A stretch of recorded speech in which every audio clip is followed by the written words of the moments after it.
Oh, good evening, everyone.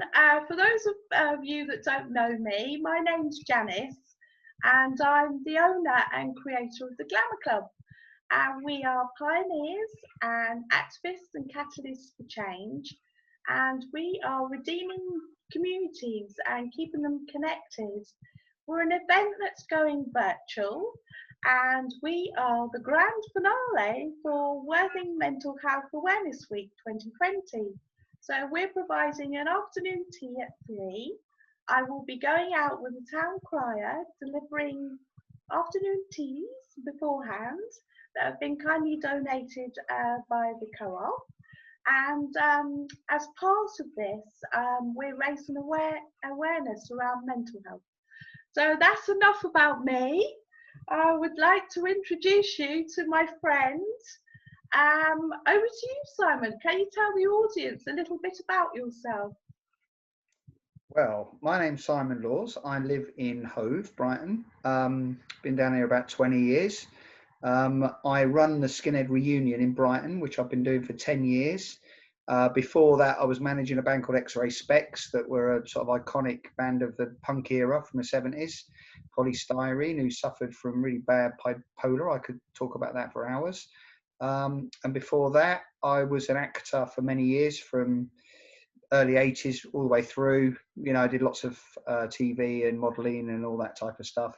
And then from there, moved on into music, backstage management for the Mean Fiddler, but with all the really big shows like Glastonbury, Leeds, Reading, you know, Oasis, and you name them, massive bands, and yeah, all sorts of stuff. So I've had a very varied life, let's put it that way. And the thing is, I should read it back a little bit. You might not realise this, Simon, but the way that I met you was in the old days of MySpace. Right. I'd gone away, you know, I'd grown up with ska music and I loved all that. It was kind of the first music outside of what my mum and dad allowed me to listen to. I loved all that. And so when I was growing up, I loved all the lyrical, you know, especially the boys. I thought they looked absolutely fab. But, you know, I went off and I had children, had my child, and I came back from travelling. And there was a sort of a resurgence. And I remember being on MySpace, meeting a lot of people who had gone away and come back to the scene. And I remember seeing you because you had a really nice shirt on, and it was a black and white window pane check, Ben Sherman, Oxford Fit. And I said to you, is that a Ben Sherman? And that is actually how we met. You probably don't remember that, but I do. I remember odd things, you know. Yeah. So I just wondered. And when was that? That was back in, I think it was 2007. Right. It was, yeah. So where? Where? Yeah. So that was on MySpace, but I think I physically met you after that. Oh, okay, right. We started meeting. You know, I started going to all these sort of revival days. You know. Yeah. In Margate and all over the place, and I kept bumping into you. You know. Can I just ask you a question, Simon, about? Can you explain to us what the subculture is, why you've revived the Skinhead Reunion, some of the media myths, and because of the media myths, how you've got, you know, you've suffered quite a lot yourself and you're quite open about that. I wonder if you could tell me a little bit about it.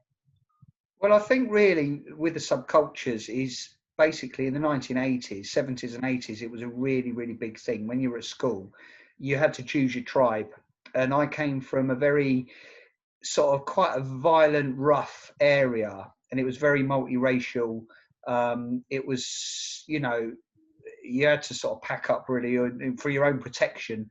And for me, I was into punk rock. Punk came out in 76, and in that time I was only about 11 years old, so I was too young to really attend the gigs of 76. But in my town, it was a very big thing because we had a promoter called Ron Watts who lived there. So all the early punk bands like the Sex Pistols, the Damned, all them type of people played in High Wycombe, which is about 30 miles out of central London. So me as a kid was walking around town, would see all the punks, and this exciting energy, and it was always in the local paper, all the fighting and the chaos, and it was just so exciting to me. I loved it, but I was just slightly too young, although I loved the music. We had a band called the Extroverts that were really big in town, and yeah, everyone played the Jam, the Pistols, you name them, they played. And there was a big riot in 1980 when Adam and the Ants played, and that was the end of sort of punk on a big level in our town. But by that time, I'd sort of come of age, and for me, it was really musically I got into it, and that was through Sham 69, because they wrote a song called Kids Are United, and it was all about council estates and tower blocks wherever you live. You know, it was us. It wasn't trendy West London punks and art school. This was council estate kids, you know, chavs, what they would be called now, you know. And the big following for Sham was the Sham Army, who were skinheads. And so to me, that's what I wanted to be, because being a skinhead, you didn't have to do a lot. You know, with a punk, you had to really be creative, and you had to, because it wasn't like it later became, where it became uniformed. In those days, it was all about creativity and just having a look that was different to everybody else. And although I loved the energy, it was a bit too posy and a bit too fashionable for me. But when skinhead came along, it was shave your head, wear a pair of boots, act the tough guy, and that's all you need to do. And to me, bang, that's me, you know. And so I became a skinhead, and I was one of the first on my estate. There was only one other guy, and like I say, mostly punks. There was a lot of rastas and you know, rockers and mods and various different sort of youth cultures. But I was one of the first skinheads. And then a year later, in 1979, Two Tone happened. And when Two Tone happened with the specials and Madness and everything, we became the most fashionable. We became the number one subcult. And in my town and school, it was just warm wildfire. And because I was one of the first, I got a lot of credibility. You know, there were older ones than me that I looked up to, but in my area, my age group, I was one of the first. So yeah, it just sparked me, you know. And I would go into those early gigs of Bad Manners and Madness and the specials, and those two-tone bands was just fantastic, you know. Loads of girls, loads of boys, lots of dancing and just good fun, you know.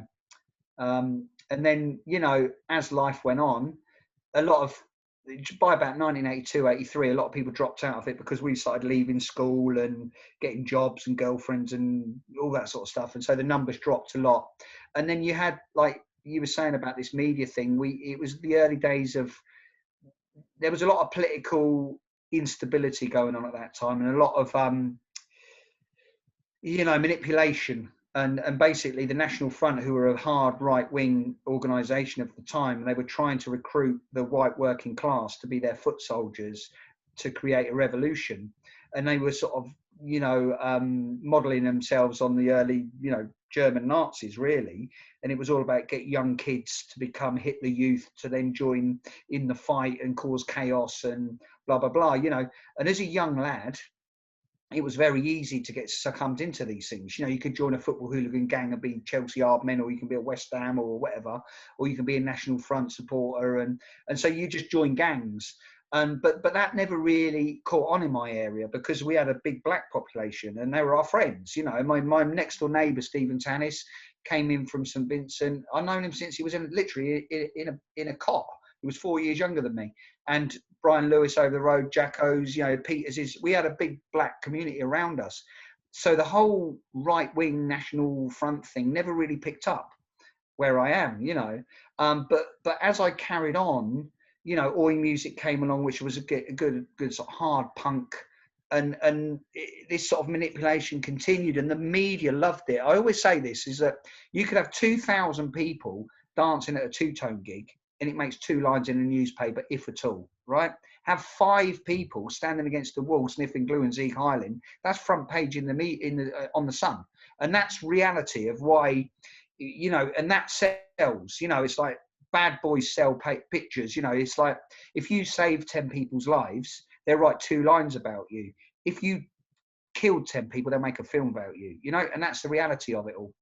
So we always sort of, we played up to the media image in that, you know, we were tough guys and we liked to have a fight in a pub and stuff, but we played up to this image that the media gave us. And then when I did acting work, obviously I played that role quite a lot. I played the racist, the violent mugger, blah, blah, blah. I played all those characters for years. So in a way, I was partly responsible for this public image. And then when they made films like American History X, it was made by a film director, I can't remember his name, and Tony Kay, I think his name was, and he actually owed me a load of money at the time, and he went over to America and made this Hollywood blockbuster about a Nazi right-wing, white supremacist organisation in America, and it was all nonsense. Same as they made one based on the Australians called Romper Stomper, and then they've made countless documentaries, and whenever they have a racist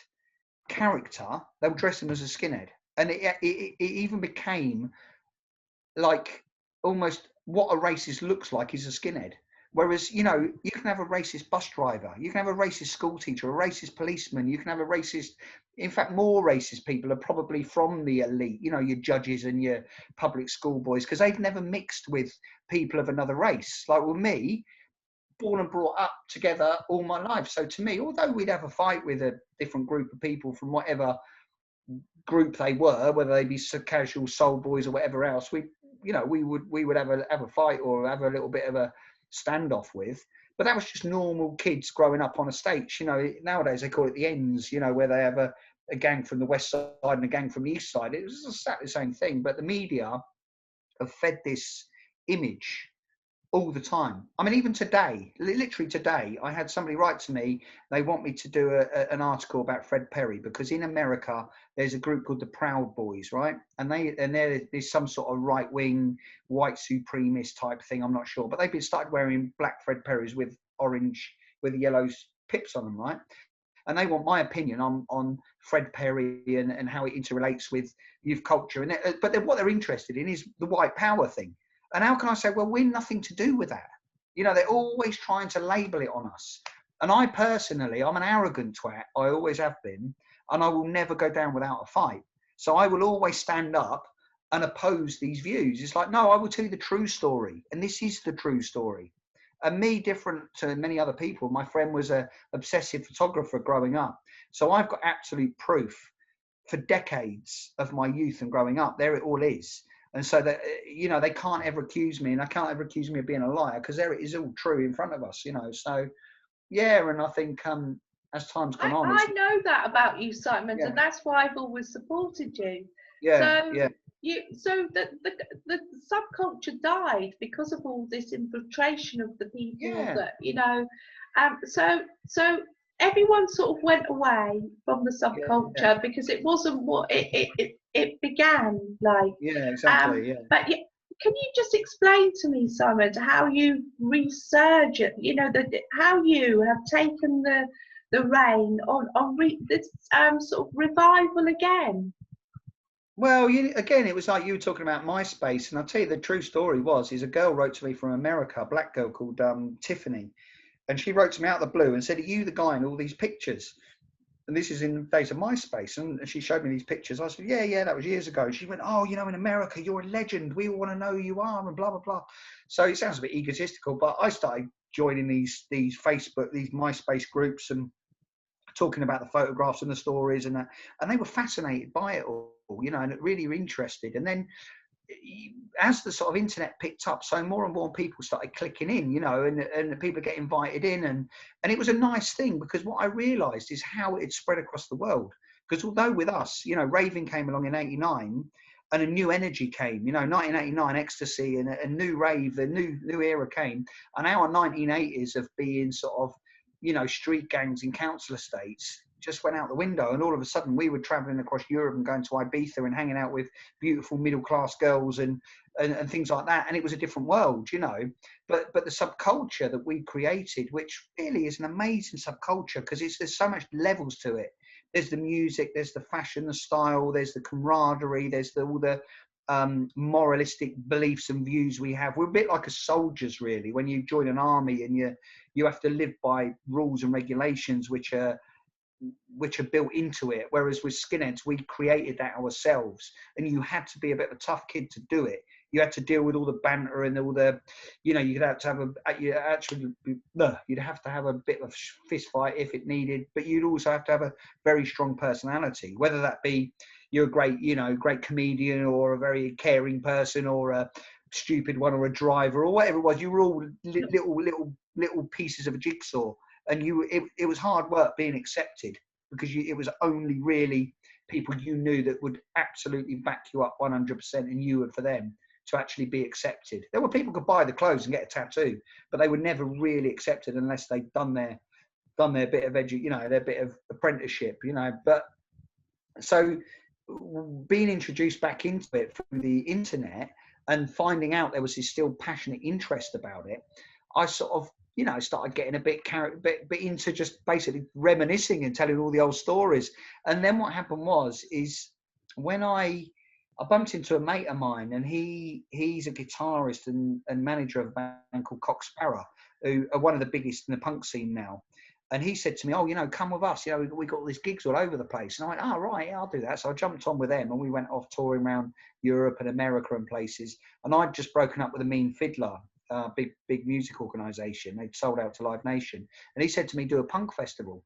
So I said, "Oh, right, that's fun." So I booked all these bands up, and we booked a Pontins holiday camp. And it was the first time I realised this whole internet warrior thing, which I didn't know existed. I booked all these bands, all different types, thinking they're all great. And it turned out one of these bands, this group of, this one left-wing extremist didn't like this band. And so he went to war in this anonymous way, and provoking all this sort of antagonism between these extremists. And I said, "Look, I'm nothing to do with that. I've booked a load of bands that I like. And as far as I can see, there's no extremism involved in that. This is a community of punks, and I want to get it back together again and have a bit of fun in a holiday camp." No, but basically it devastated me. It lost me 20,000 quid. It gave me a nervous breakdown. These bands were jumping ship like crazy because they were believing all this nonsense. Tickets stopped selling. The website that I was selling the tickets through just, refunded all the tickets and just left me in the lurch. These bands all took their full wages still, and left me totally bankrupt, but also emotionally and mentally bankrupt. I had a complete mental breakdown. I was on medication. I met polystyrene through it.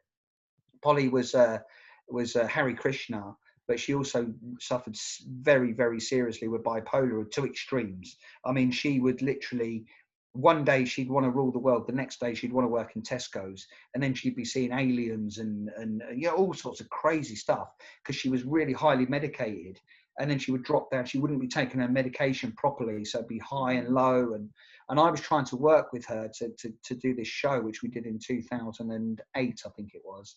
And we managed to do it. And I did it through talking to her every single night. She'd ring me up. We'd have 2 hours conversations, and I would make her feel good. And we'd go ahead. We got a band together. We got the gig. We sold 3,000 tickets. It was an amazing gig. It turns out to be one of the most historical, iconic punk gigs ever, really, because no one had seen them play. And it was, they'd not really played properly since about 1978. And we got them together for this sort of 30-year celebration. And sold it out, and people were in tears in the audience. It was an unbelievable energy that we created. But because she was so, she understood mental health, she understood where I was and how I was feeling, and how to sort of bring me around and give me a direction and something I could hang on and focus on. And she gave me a gig, which she didn't want to do. She told me afterwards, "I didn't want to do it. I just wanted to get you up, and so you felt good, and then let you do something else." But I focused on her and getting it done, and so we pulled it through together. And she died a few years later, which was really sad. But that was almost like, if there's ever an angel in the sky, I think that was it, polystyrene. That was an amazing time. But it also changed my whole view on life, because it was like, she was very charitable in her way. She would give everything away, to the point of having nothing. She was always worrying about her mortgage, but she'd just given away 20,000 quid to musicians that would have done it for £200 each, but that's how she was. But I learned a lot from it, because she would take me to these Hare Krishna gatherings. And although I'm not Hare Krishna, I understood where they were coming from and what they were about, and it was this it was all about giving. It wasn't about receiving, because where you receive is you receive in the afterlife. Through being really good, you have this afterlife. And I understood where they were, how they were feeling that way, and it changed me a lot. And so when she died, I I was sort of lost. I thought, what am I going to do, you know? And at the same time, I lost a load of my skinhead mates. I come from a town called High Wycombe, which is a big London overspill town. It's full of council estates, and there's nothing there. It was basically built after the Second World War, and all the families were moved out of North London and West London, sent over there to live on these big estates with no amenities. And we had a big, you know, like a lot of immigrants there. So we had a lot of Polish, a lot of Irish, a lot of West Indians, Pakistanis, all sorts of people were moved there and just dumped on this place. So, you know, I don't know where I'm going with that, but basically that was the sort of that was the sort revival. Oh yeah, I think I'd gone back there because my kids had a gig, and when I arrived there, parked up behind this venue, and there was a girl in the street screaming. So I jumped out. Behind her was a house on fire. So I ran into this house, and there was a cooker that had been it was all just black smoke piling out of this house. So I ran in there, and the people in there, I pulled these people out, and as I didn't even think about it. I just ran in and did it. And as I was doing it, somebody came up behind me and said, I recognised that voice. And it was an old friend of mine called Craig. And Craig was a skinhead back in the day, and he was like a younger brother to me. And he was one of those very naive type of characters that he so wanted to be part of it, you know. He wasn't a tough guy in any way, but he just so enthusiastic, he wanted to be part. So we'd say, Craig, pull your trousers down and jump off the pier. Yeah, all right, go and do that. And he was very, very naive, you know. And it turned out, he said to me that this house that was on fire was a junkie house. It was a halfway house for junkies, and that they were all zonged out, and someone had left the cooker on, and that was what was burning the house down. And then he said to me, and I've got to tell you, I'm a junkie myself. I was in the army, and his friend got killed next to him, and it gave him really bad bipolar. Post-traumatic. So and he was all apologetic and almost in tears. And I said, Craig, I'm your friend.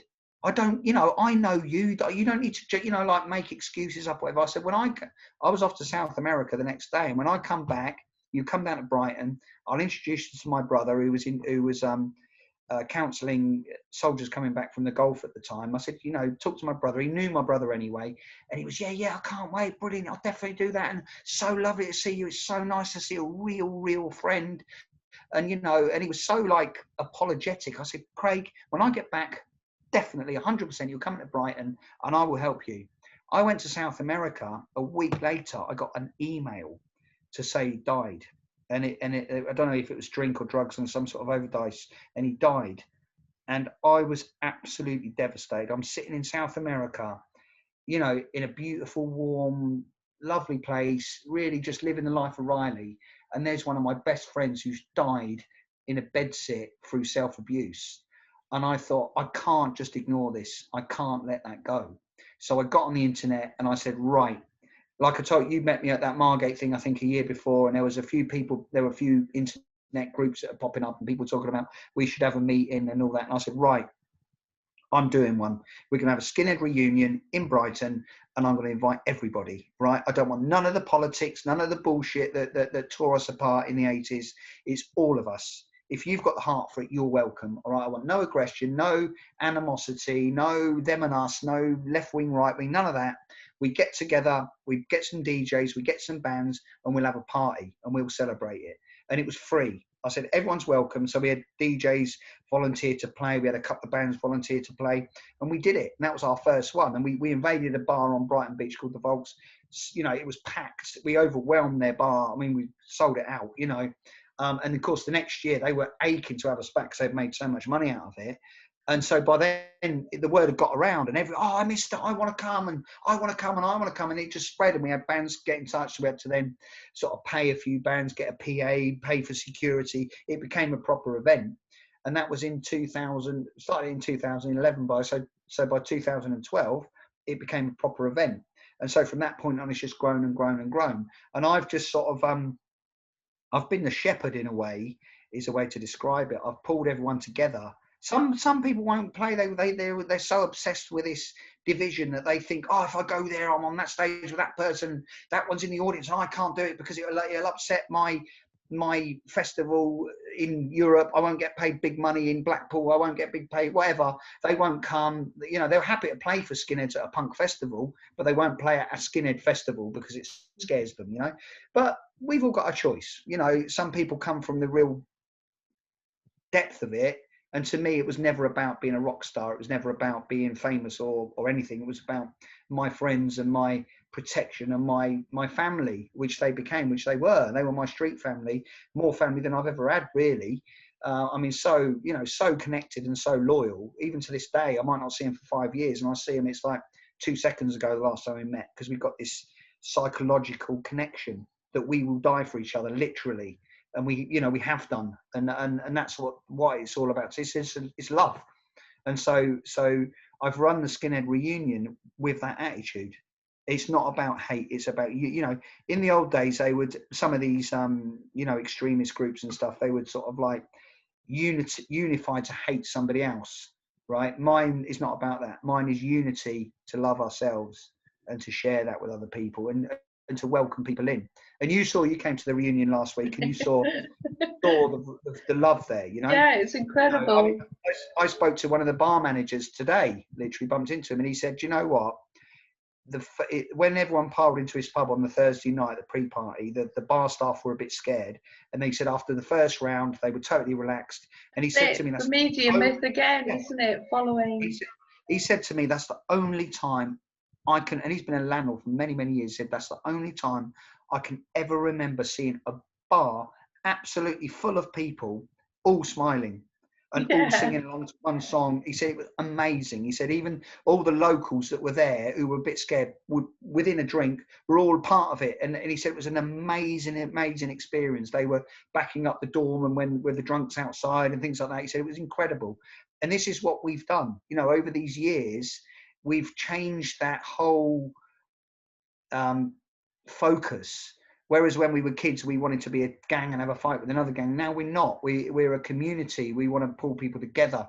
And like your thing about loneliness and isolation, a lot of the people that got into the skinhead culture, we were the ugly kids. We weren't cool. There was nothing cool about us. We had the fat kids, the ginger kids, the spotty kids, the lonely kids, the kids in the children's homes. You know, that was us. We weren't cool. We became cool a bit now in the media, but then we were not cool at all. You know, girls would run away from us because we were the rough kids, you know. But it was a grit that we created through that. And it's like a bit like being in an army and being a soldier where only another soldier understands, you know. And a real skinhead is the same. Only another skinhead. You can wear our clothes, but you've got to understand the psychology that we may not ever have met each other in our life, but a fellow skinhead is a fellow skinhead, and we connect straight away. We can have the same humour, the same banter. We know each other, and we've lived a sort of parallel life. And the thing is with it, what I found amazing is how that went across the world, and how I meet Germans now. They've got the same sort of mentality as us. I go to America and I'll meet them. I've been to Indonesia, Malaysia, you know, Japan. I was in Japan a little while back. I was walking down the street in a place called Osaka. I look up and I see these sort of like Lonsdales and things like that in this window, and Fred Perry's. I thought it looks a bit interesting. So I go in there. This guy working behind the counter, little Japanese guy. I walked in and it was almost like the clouds had opened. This guy went like that, and he thought, and above the door was a photograph of me and my mates, and he, like Jesus, had walked into the room, and he was just like overwhelmed with excitement. But so I got to know him, and I invited his band to play at Brighton. So they came across to Brighton, and to them, this was Mecca. This is where it began, the Brighton Beach. So to them, it was spiritual.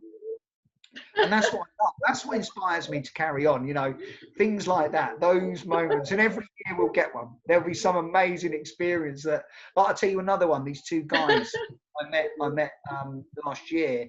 The guy came up to me and he was almost wiping tears out of his eyes. And he said to me, "Do you know what? I've got to thank you." And I said, "Why?" And he said, "See that guy over there?" He said, "The last time I met him, we were in northern Iraq in the desert, and the war was going on, and an Iraqi plane had just taken out this British troop truck, and it killed 6 or 7 soldiers. And he said, they were my friends that were killed.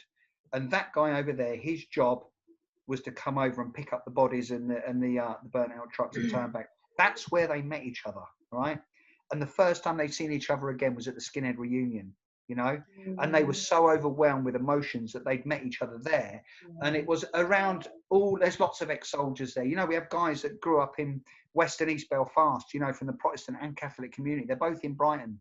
You know, we have all sorts that come there, and all that is dropped because there we're all as one.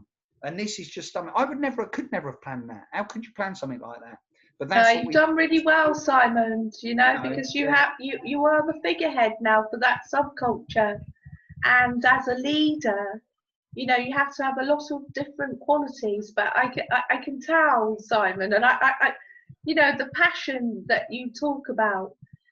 You've got 100,000 stories to tell about individuals, you know, and I just think it's absolutely wonderful because I know it's not easy. And I'm afraid, Symond, we're going to have to go. But I thoroughly enjoyed listening to your story, and I think we need to do a number more, you know, because packing it all in, I mean, perhaps we could just do a little bit of a story, and then we could make another 10 minutes out of it, you know. Oh, I could talk forever, as you know.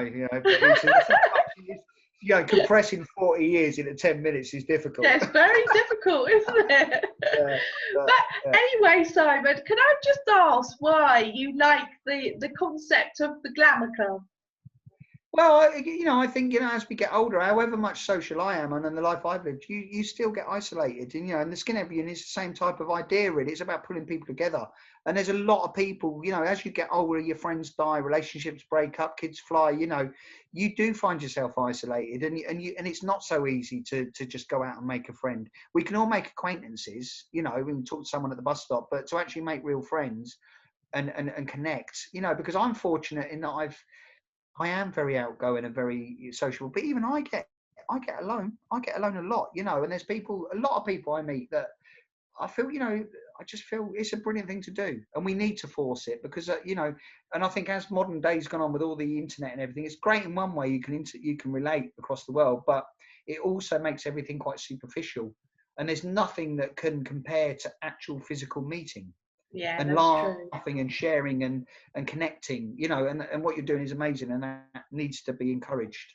Thanks a lot, Symond. Thank you so much. And I'm just going to finish on the strapline. It comes from Worthing's Town Cry, but I pinched it from him because I like it very much, you know. So if you see someone who doesn't have a smile on their face, give them yours. All right, Symond, thank you so much. Okay, thank you. Okay, bye bye.